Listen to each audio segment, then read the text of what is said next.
Hello, happy lunar eclipse week, last week of Taurus, and there's a lot going on this week, per usual. So, mainly the sun will move into Gemini towards the end of the week and wind up our Taurus season, and we have a lunar eclipse at the very beginning of the week in Scorpio, which is very much a culmination of purging and releasing, but this is one of the many eclipses that will occur throughout the next year and a half. I think the last eclipse of the lunar nodes is in November of 2023, so this is just the beginning of the eclipse cycle for Taurus and Scorpio. And then we had, well, it's still the beginning. Anyway, without dwelling too much on that, I'm going to draw a card for each one of the days and also note the astrological aspects. We have quite a few things going on. We have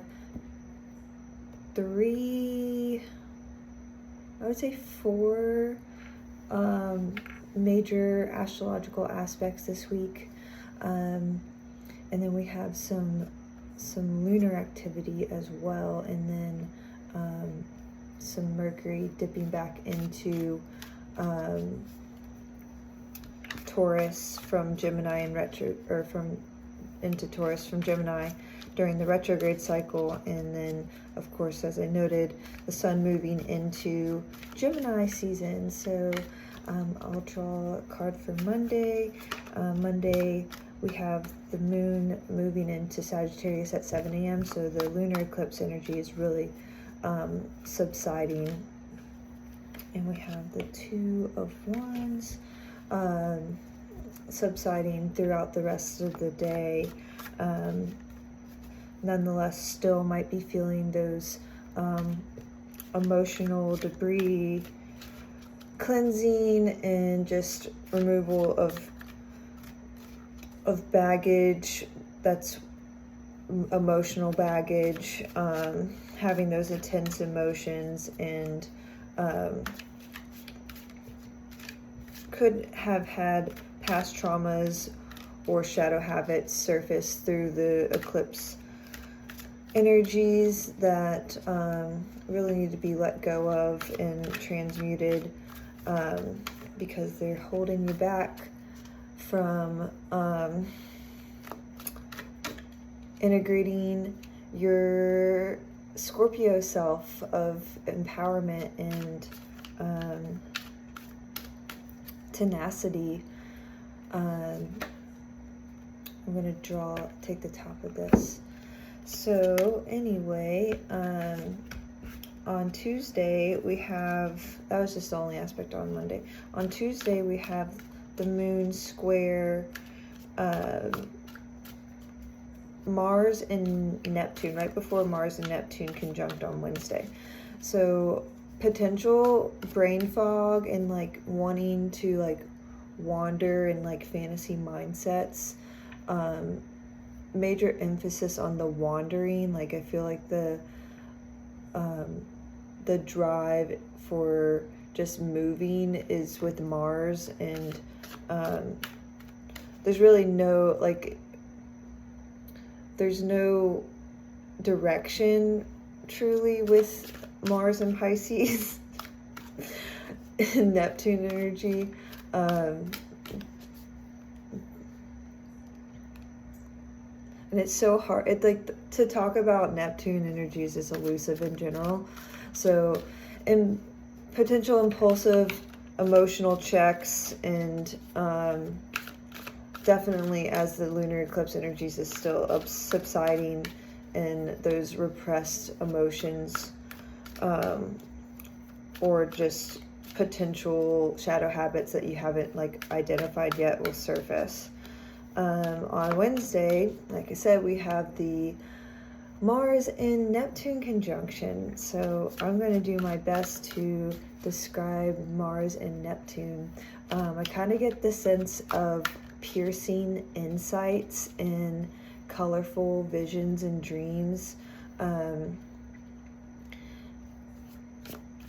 Like just having like fire in your eyes, I guess,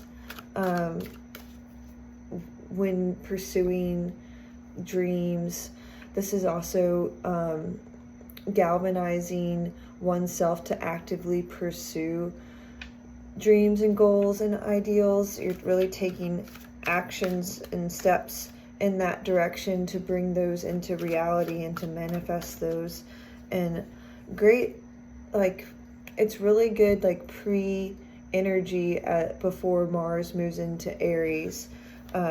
So really being able to like gather those insights and visions prior to Mars and Aries, who's just going to be all about action and facing things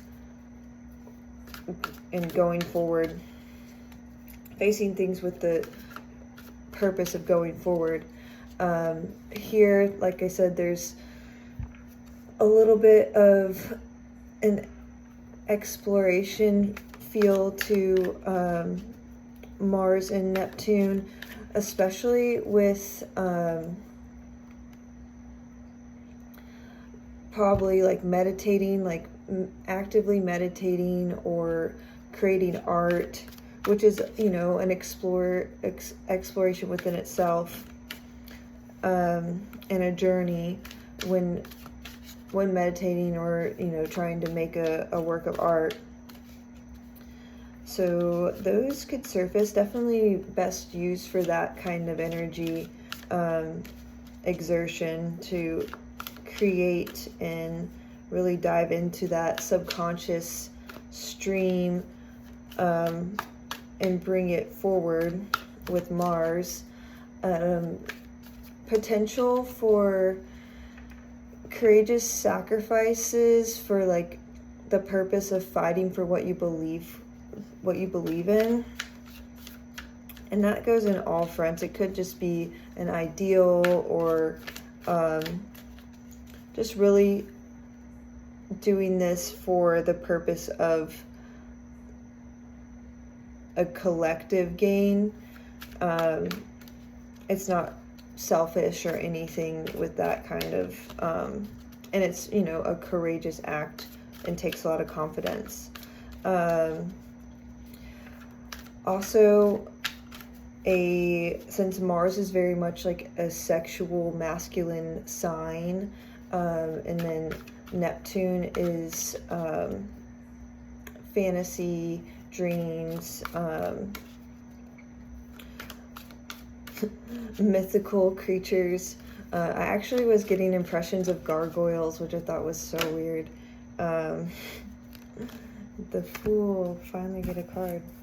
As we're talking about Wednesday.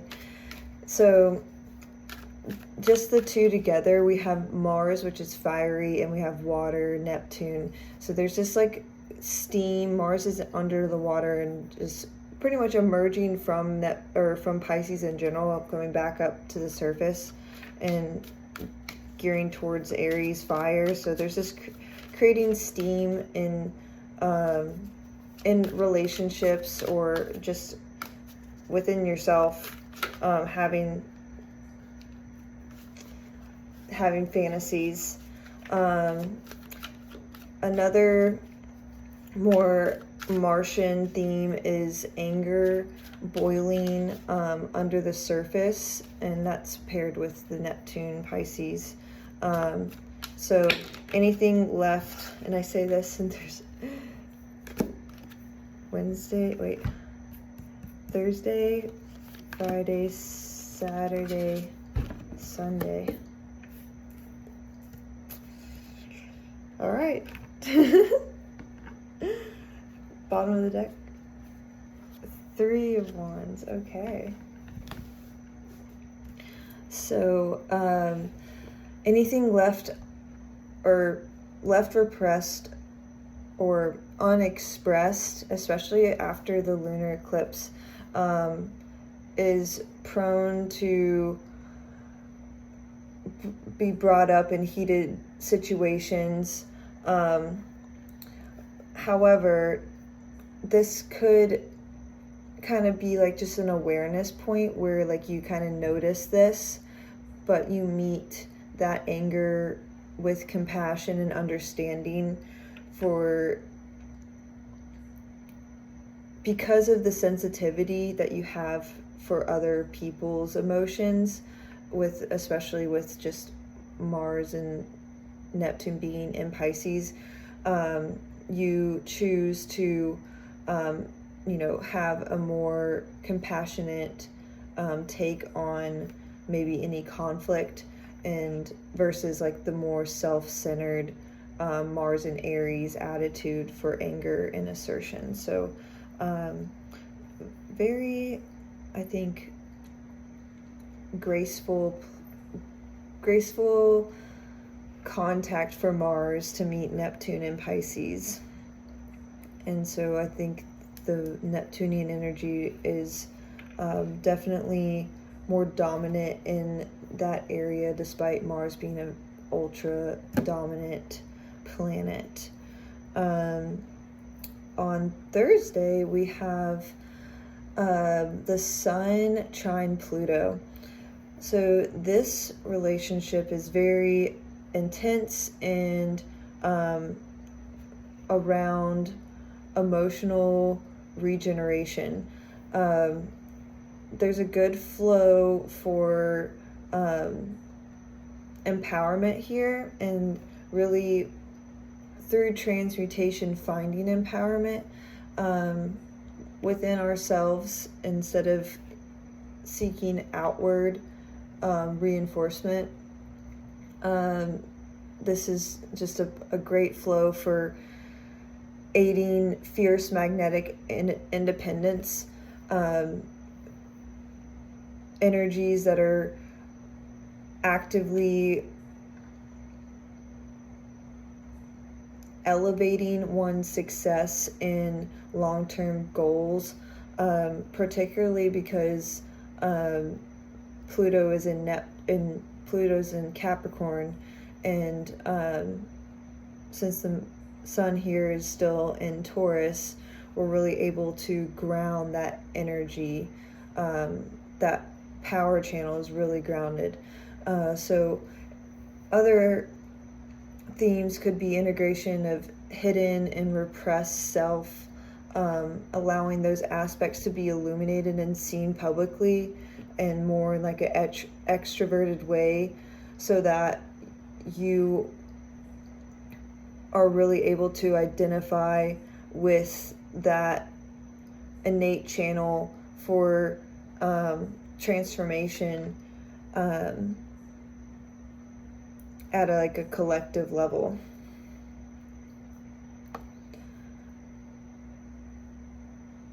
On Friday, we have the Sun entering Gemini. This is the sign of thought. I'm not going to go too deep into Sun and Gemini because I'm going to have a Gemini video for each of the signs, and I'll post that hopefully either later this week. I'm thinking it's probably going to be next week, so I'll miss Friday, Saturday, Sunday most likely, and then maybe instead of a weekly reading, I'll just focus on the signs in Gemini for the next month. However, a few things: taking pleasure in learning and communicating and thinking. Duality is very much present with the sign of the twins, and it will present itself in funny, witty, and ironic ways because Mercury is the ruling planet and Mercury is a trickster, so a humbling trickster.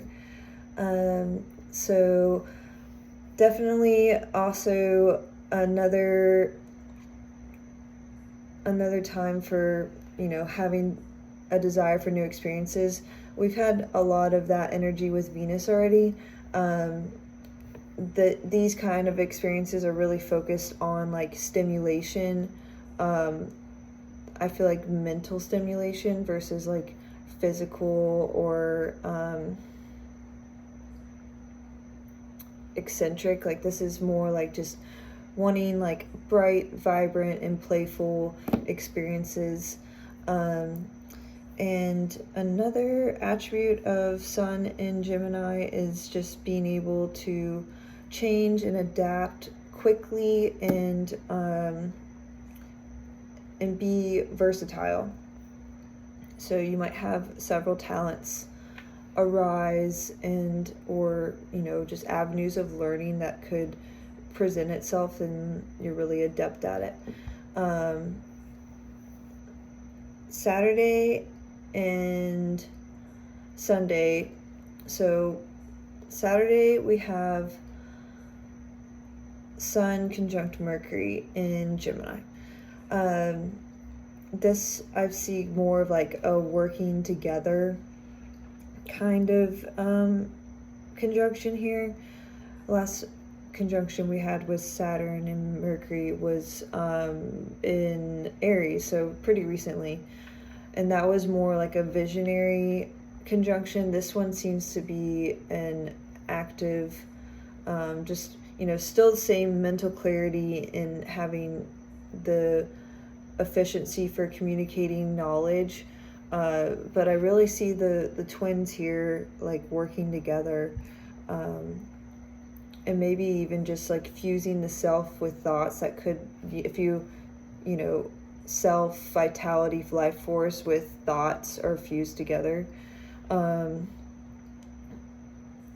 but maybe even not actively pursuing things because Mercury's in retrograde, so kind of just take in all of that and wait for Mercury direct. The moon will be in Aquarius that day, and on Sunday we have,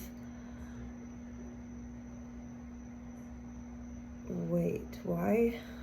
Oh, okay, yeah. I thought I had written something different.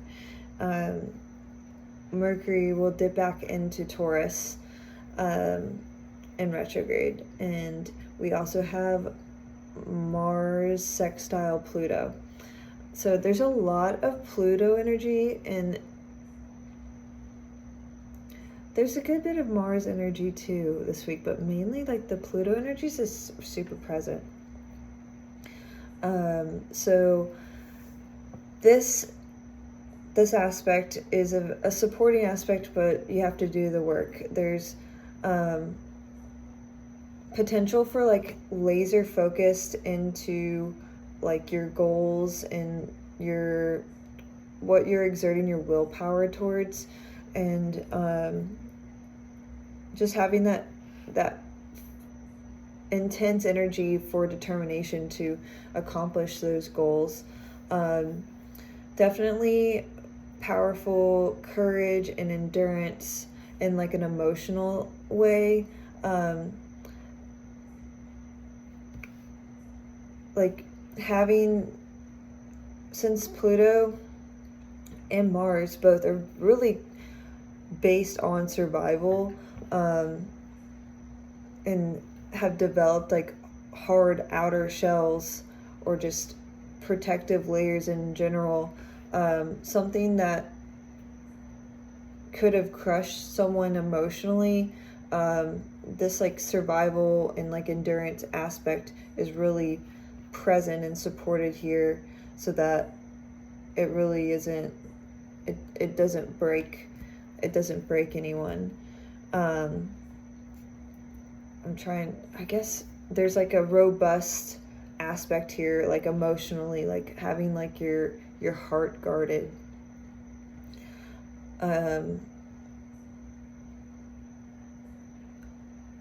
Magical and occult interests could be surfacing that day, just having the desire to look into those and being able to find find, I'm thinking manuals, but like just material for looking into those hidden areas of knowledge. And it could even be a kickstart into like a new endeavor into those areas with the sun already in Gemini. This could be a new avenue of learning. Another aspect for this sextile is healing with active expression. Really like having Mars be the movement, and having movement be medicine here for any things that have tried to crush someone's spirit, is healed through dancing or running, exercise, physically creating things. So there's a really nice synergy for healing modalities and movement.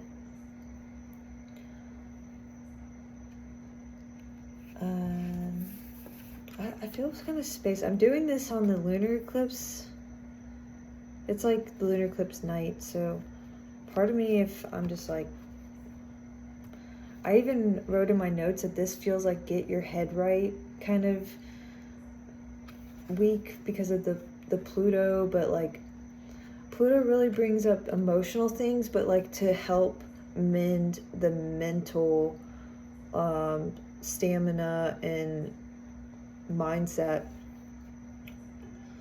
which seems to be pretty key for pre-Gemini and early Gemini season. So Monday we have the Two of Wands. Having the world in your hands and looking out into the beauty of the world, feeling established and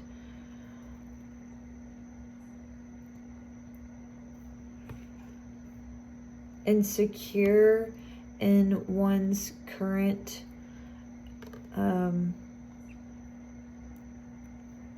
passion or creative pursuit, and having another presented and somewhat, it's not even presented, it's more as if already having made the decision to go forward, just looking out into the world as to how to integrate.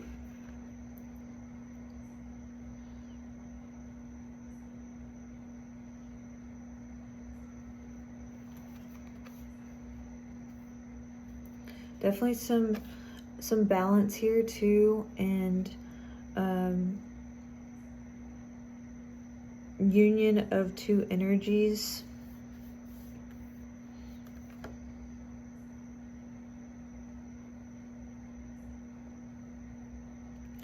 Still, there's a lot of contemplation here as well. So I get like the sense of Mercury retrograde kind of slowing down and just kind of taking things in, taking scenes in, and knowing and really appreciating having the world as your oyster, and the world as your canvas, but still contemplating. There's still a lot of like mental brew going on there. Next on Tuesday we have the King of Pentacles. Feeling established and resourceful for others, living an abundant life, and generously helping others, and leading out of stability and security,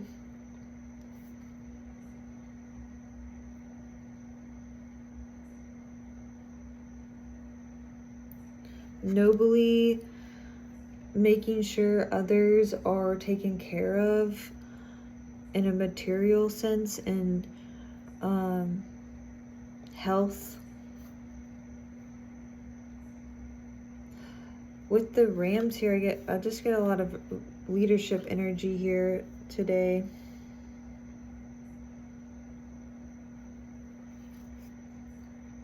This could even indicate investing in like investing in something.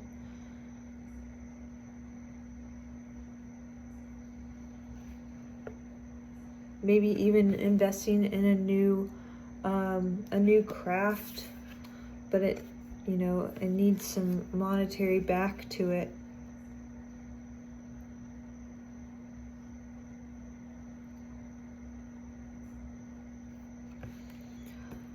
On Wednesday, we have the Fool.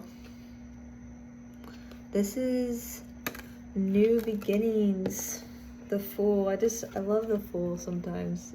So humbling to get the Fool and know that this is trusting your instincts and your intuition. And with Mars conjunct Neptune, this is very much taking actions towards pursuing those intuitive energies and passions and leaving everything behind from the lunar eclipse, moving forward into a new dawn and a new day, with minimal baggage.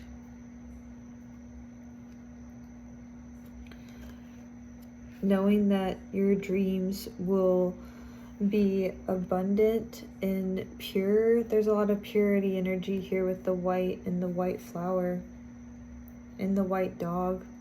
Having that playful nature and just getting ready for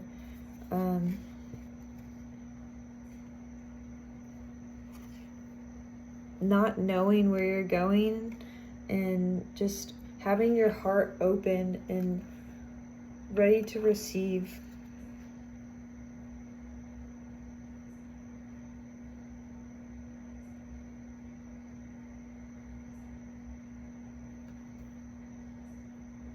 I just noticed there's a little moon here.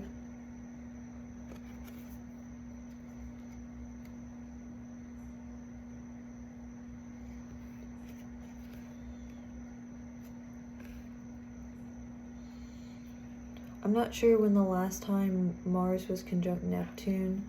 I think that would be interesting, but just having that touch point of conjunction is very much a full circle aspect. So I might write in the comments after, or yeah, I'll write in the comments with the description when the last one was.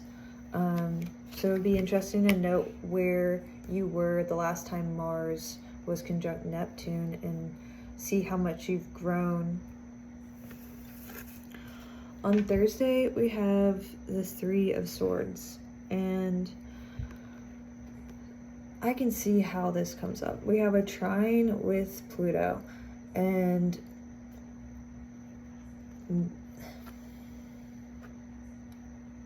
Pluto. This is a card of of sorrow and despair. It's getting your heart broken, and not only once but 3 times.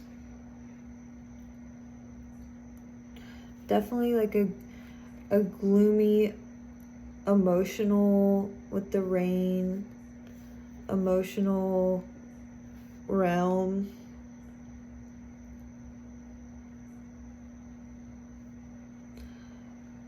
And it could have feelings of heartache or disappointment, regret. I get a lot of shadow aspects, so I'm not going to name all of them, but getting a lot of shadow aspects that feel present here.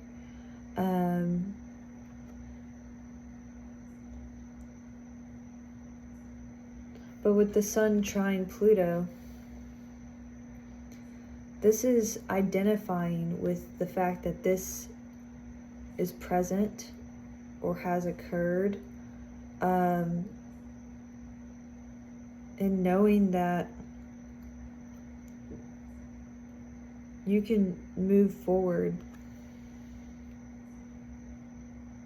Pluto in Capricorn is about keeping up with making it to the mountain peak. There's nothing stopping Capricorn from getting to the top of the mountain. They're determined to get there through this.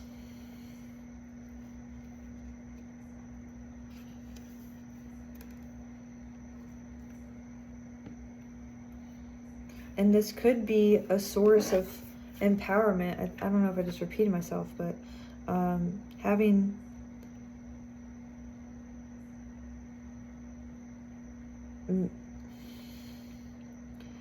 mental jabs like that is really defeating on someone, and can bring someone, it weighs someone's heart down. And then those down places, it gets super, difficult to navigate sometimes mentally. But the fact is, you got through this, you survived. So that's a source of power in itself. Having that like Pluto survival instincts to literally make it through harsh conditions and inclement weather. Friday we have the 9 of Wands. There is definitely, I get a sense of suspicion here and just on guard energy. Maybe wondering, like, maybe this is like you just had this occur. Now you have a bump on your head and you're on guard, wondering what's going to present itself. Is it over? Being defensive. And we have the 7 of Wands too the next day.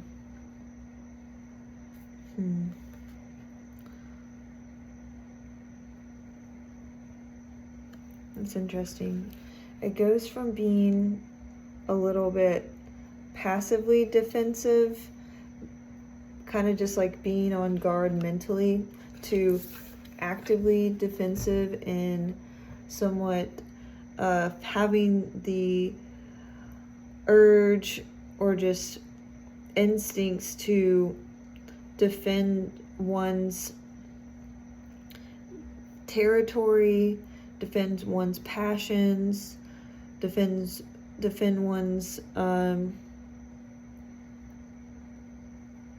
new passion or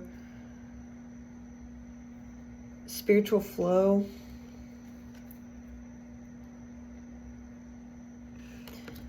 Nonetheless, have here overcame obstacles to get to this point of kind of just passively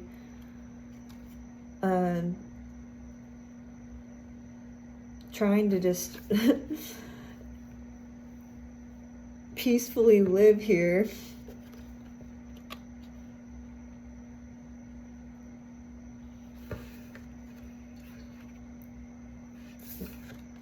To more of like an assertive and aggressive defense.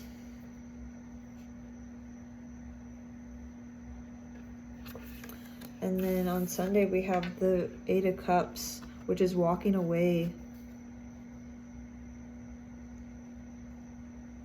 There's a sense of emptiness here, something that doesn't feel complete.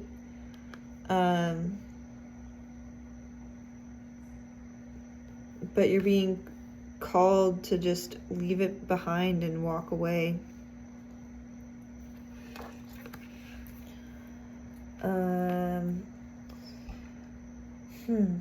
So I get we are like on a new endeavor here in the very beginning of the week, and then Thursday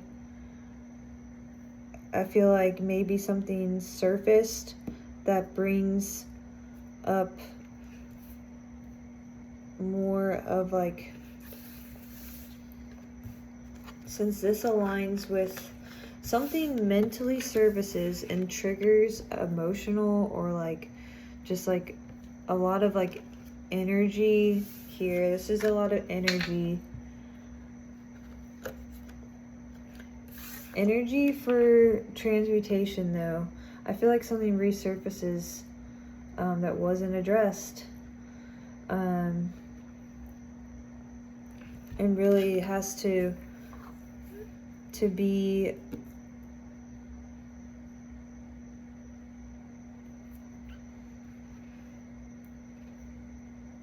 integrated. Definitely transformational here. But it was so bright and sunny in the very beginning of the week. And we have the Three of Wands as the bottom of the deck. And this bottom of the deck, I feel like ties everything together. This is what is the layer, like the first tier, I get it, or like it's just the underlying energy. So this is, you know, from being in the castle, contemplating, this is taking those initial steps into bringing these passions alive and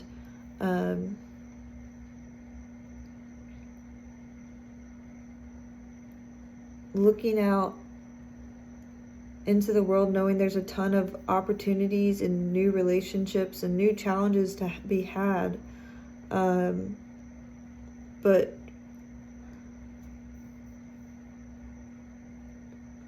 feeling, I get a sense of confidence and courage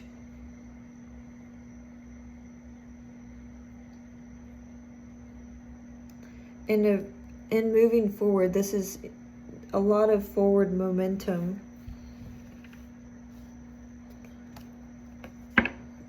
We could align with Mars entering Pisces here within the next month.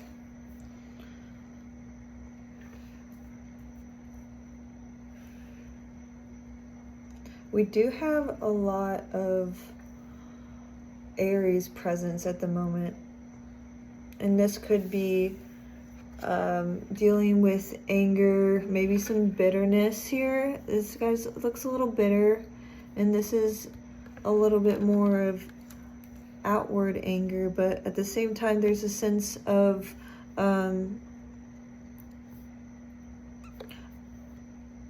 purpose and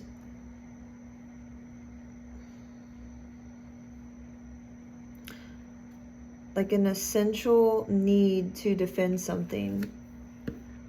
In doing so, and this is more, I got the word, righteously defending something, which aligns with, you know, fighting for your beliefs and maybe having to walk away from things that aren't supporting that. And yeah, that seems to be the case now. I get it.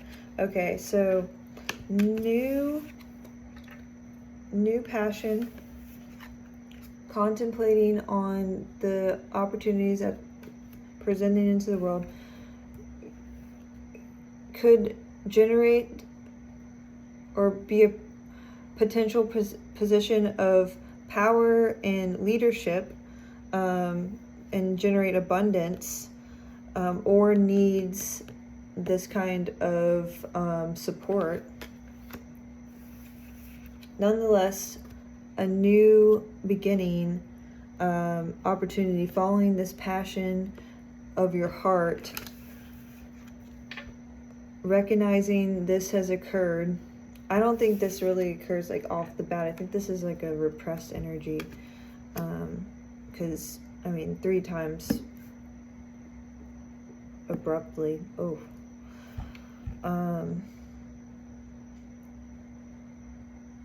Yeah, I feel like this is repressed because there's the sense of having collected previous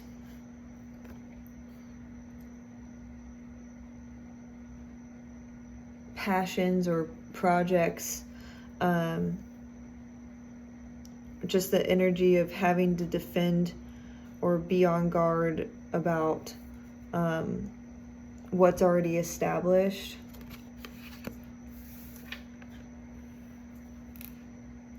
Or like what you're trying to establish, and then like a full-on defending and fighting for this new territory, or just I've related this to the cliff here before, because this is on a cliff, if you can see, and the Fool's on a cliff as well. It's not exactly identical, but you can tell that this is the edge of something. Maybe feeling backed into a corner, but the need to defend one's passions and ultimately having to walk away to get this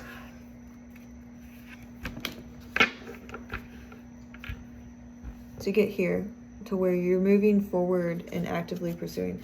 So lots of backstory into this, starting with Two of Wands and to get to here.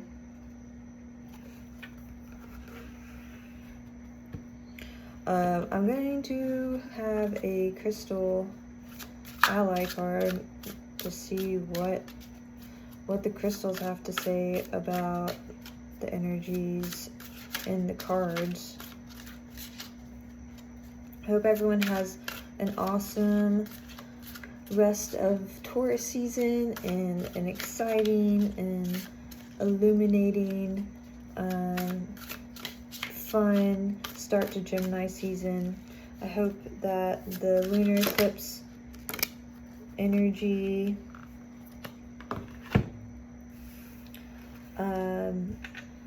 is treating everyone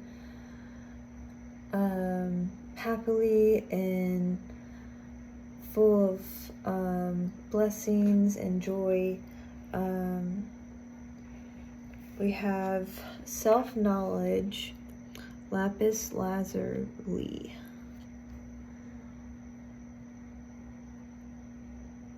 Whoa. Okay, so lapis is very much the stone of wisdom and intuition. Self-knowledge is having that awareness of how you are and accepting it. But also I get the idea of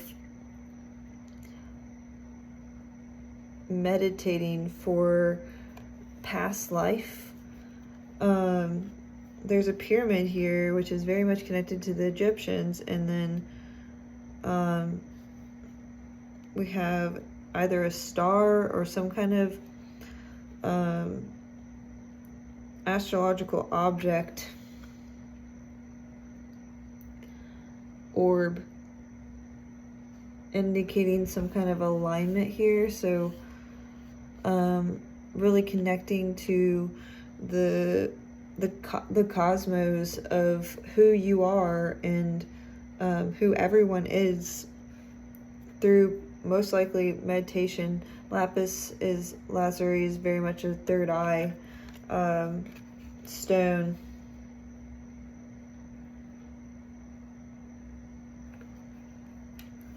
then Will and Malachite came out.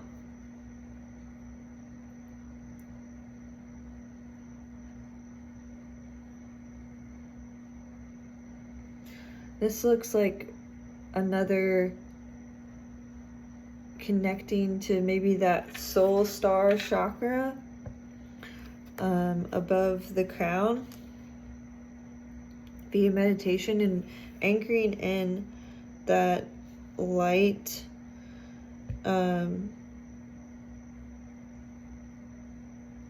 allowing that to really be your vitality and will for manifestation.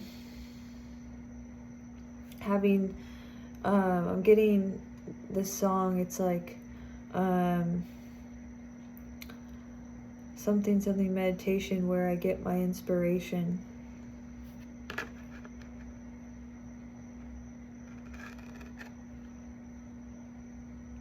A lot of Egyptian energy here. And this looks like it's connected to fire, and this looks like it's connected to water.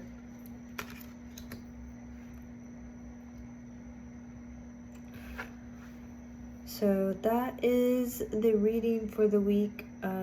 I'll post the descriptions or the Crystal Ally message for these two cards along with the Mars Neptune conjunction from the previous conjunction.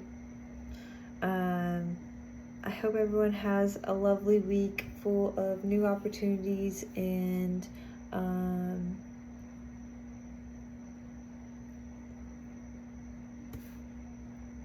releasing of this baggage. It looks like maybe this could even still, even though it's small, it still can be baggage. And I've had to learn that the hard way, so just blessings and happy lunar eclipse. Thank you.